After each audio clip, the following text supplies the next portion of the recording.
Bonjour, donc on se retrouve aujourd'hui pour un nouveau tuto sur Ableton Live et Reason. C'est vrai que vous êtes nombreux à me faire des demandes, comme vous suivez ma chaîne, vous savez que j'utilise aussi bien l'un que l'autre, bon peut-être un peu plus Live en ce moment, mais vous êtes donc utilisateur de Reason en Rewire avec Ableton Live, et je vous montrer une astuce qui peut être bien pratique, notamment pour gérer tous vos modules d'instruments, en tout cas jusqu'à la version 6.5, que vous allez obtenir dans le rack principal de Reason pour l'utiliser donc dans Live. Donc j'ai coupé la fenêtre de façon à suivre ce qu'on va voir. Petit rappel, ici sur ma chaîne, vous allez dans Recherche, vous tapez Rewire, vous allez tomber sur tout ce qui parle du Rewire, et notamment j'en ai fait un il y a quelques temps sur Ableton Live, Reason Rewire External Instrument Automation. J'expliquais comment faire des automations avec l'external instrument donc utilisé dans Ableton Live. C'était une façon qui était pratique de gérer les automations de Reason dans Live, et grâce à ce petit utilitaire ici de Max4Live qui a été fait par Boozy Youngzi. En gros, il s'appelle Max4Live Reason 1.1 et il va nous permettre de gérer, donc je vous laisse voir l'adresse, bien sûr il faut être détenteur de Max4Live pour pouvoir l'utiliser sur Ableton. Je retourne donc sur mon Reason, donc qui est bien en Rewire. Vérifiez bien si vous êtes en 32 bits sur Live et que Reason est en 64 bits. Vérifiez bien de le mettre en 32 bits pour qu'il soit en esclave. Ici, vous le voyez bien ici. Et là, donc, vous chargez donc Live en premier et Reason en second. Après, donc, je vais créer... Ce qu'on va faire, c'est déjà, on va importer dans notre bibliothèque le fichier que l'on va télécharger, ici, puisque vous allez sur le lien et vous téléchargez en fait le zip. Donc, hop, je reviens là-dessus. Qu'est-ce que je vais faire? Je vais ajouter donc un dossier, et donc moi je l'ai mis sur le bureau, qui s'appelle Max4Live Reason 6. Alors vous avez plusieurs sous-dossiers, il y a les instruments, ça fonctionne pour des effets, enfin bref, etc.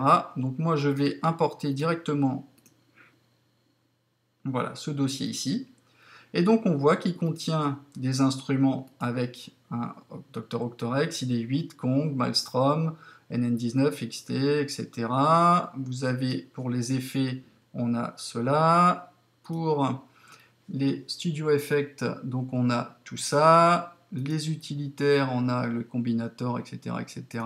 Je ne vais pas tous vous les passer en revue. Et ça, c'est les CC. Donc là, hop, je vais prendre, pour exemple ici, on va créer, vous allez comprendre tout de suite le but de la manœuvre, on va créer un Tor. Voilà, donc je le déroule, de façon à ce qu'on puisse voir ce qui se passe. Donc, qu'est-ce qu'on fait pour l'utiliser en Rewire? On va dans nos instruments, on crée un external instrument. Celui-ci, je vais l'enlever pour pas qu'il nous pollue. Au niveau de la sortie, je vais sélectionner Reason. L'interface, je vais sélectionner Tor, c'est-à-dire mon Tor qui est ici. Au niveau de la sortie, quand je joue, je vois qu'il transmet sur le 1-2. Donc jusqu'ici, c'était le tuto que je vous avais présenté précédemment, celui-ci, ici. Et maintenant, on va voir, on va aller cliquer directement, voilà, sur le, par exemple, nous on a pris un Tor, je double-clique dessus, il va venir me l'ajouter ici, et vous voyez qu'on a des presets qui sont directement déjà configurés pour gérer automatiquement notre module depuis Ableton. En l'occurrence, par exemple, ça c'est sur le main channel, là on va pouvoir configurer le mode wheel. Vous voyez que là je bouge la molette, vous voyez qu'elle bouge ici. Le volume master, vous voyez qu'il bouge ici également. Je peux aller sélectionner depuis le menu déroulant, par exemple, ce qui concerne l'oscillateur 1. et aller bouger par exemple le type. Vous voyez que là, le type va changer. Hop, vous voyez, il change toutes les couleurs. L'octave. Donc là, on n'a pas forcément tout, mais on a vraiment l'essentiel de ce qu'on peut utiliser. Je vais aller chercher par exemple, je sais pas, sur les filtres.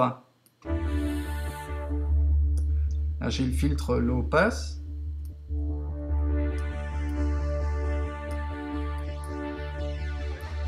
Là, j'ai le filtre comb qui bouge, etc. Les enveloppes, ici, les filtres, etc., etc. Je vais vous montrer, donc là, on va le rabaisser. Donc, vous pouvez réinitialiser, hop, le patch, il revient à sa configuration du début. Là, on va aller créer, par exemple, je sais pas, un subtractor, par exemple. Donc, je vais créer une autre piste, Shift, Command T. On va remettre un external instrument. On va aller chercher Reason. On va aller chercher le subtractor. Voilà. En sortie, alors, soit je laisse toujours là, pour l'instant, on travaille. C'est juste pour l'exemple, je vais laisser sur le 1-2. Hein. Si par contre, vous pouvez aller sélectionner une autre sortie, par exemple sur le 3-4, auquel cas, sur votre console de Reason, vous faites Tab et vous allez le router sur la sortie 3 et 4, enfin, en l'occurrence ici, comme il est mono, juste sur le 3. Hein. Donc là, je le laisse sur le même pour l'exemple. Et là, je vais aller chercher directement dans mon petit dossier le subtractor. Et là, on va voir, voilà, je vais pouvoir jouer avec le X, le tiret ou le 0. Voilà, toc, vous voyez, là, hop, je suis sur le X. On va aller baisser un peu le volume. On remet sur le 0. La phase, vous voyez qu'ici la phase bouge. Là, je peux aller sur l'oscillateur 2, on ou off. Là, hop, vous voyez qu'il est allumé. Là, il est éteint.